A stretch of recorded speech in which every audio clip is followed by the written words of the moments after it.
was the headline on MSNBC at 12:35 Eastern Time this afternoon. Gaddafi body now in Misrata. Here was the headline on CNN at that exact same time. Muammar Gaddafi is dead. And here was the headline on Fox News at that exact same time. Rick Perry backs flat tax. Hey, look, there's Steve Forbes.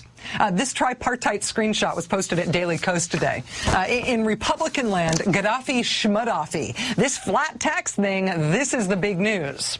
The guy who was supposed to be the Republican frontrunner, but isn't, has decided to take a page out of the playbook of the guy who wasn't supposed to be the Republican frontrunner, but now is. Seizing on the popularity of Herman Cain's 999 plan, Rick Perry's now announced that he, too, wants a piece of that sweet, sweet, simplified tax plan action. Our long-term growth strategy requires a fundamental reform of our tax code. It starts with scraping.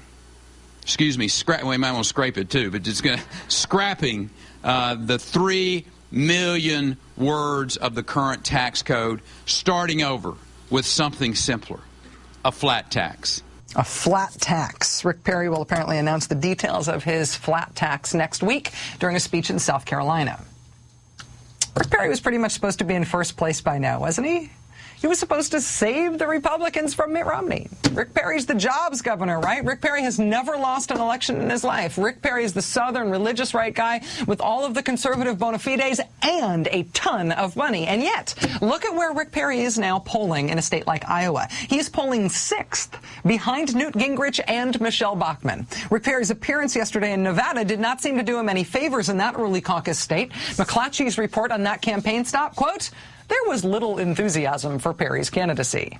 This is not to say that Rick Perry will not have a resurgence in the months ahead, but if he is going to have a resurgence, it is going to need some fuel. It doesn't look like it's going to happen on its own. Which brings us to the flat tax, Rick Perry's attempt to steal some of Herman Cain's mojo by offering up his own 999-type tax plan. Mr. Cain's plan has been received well politically on the campaign trail, but this week it did finally get scored in terms of what it would do economically. Jared Bernstein posted on his blog today a really helpful graph from the Tax Policy Center showing the impact of 999 on different income groups. Look at this. It's kind of amazing. Under 999, the bottom 20% of Americans would see their taxes go up by about $1,800 per year, up. Taxes on the second 20% would also go up by about $4,000 a year. The middle 20%, that's a $4,300 tax hike, please. Under this 999 version of the flat tax, the lowest income Americans would see their taxes go up. All of them, right? But the richest Americans, on the other hand, look what happens for the top 1% richest Americans.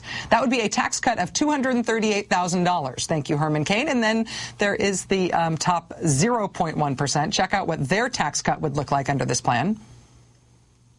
We scroll down to see how far. Keep going. Still going. Still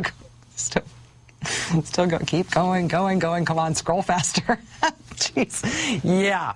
That's still their tax cut. Yeah, oh, there we go. Okay. Under this sort of flat tax, the top 0.1% of Americans would get a tax cut of $1.3 million. So, wow. Yeah, look, that's how small you have to make it in order to get it vaguely to scale. Rick Perry, are you sure you want to jump on the flat tax bandwagon right now? Now that people are finally figuring out what that would actually look like? Wow. Nobel Prize-winning economist Paul Krugman joins us for the interview tonight. That is next.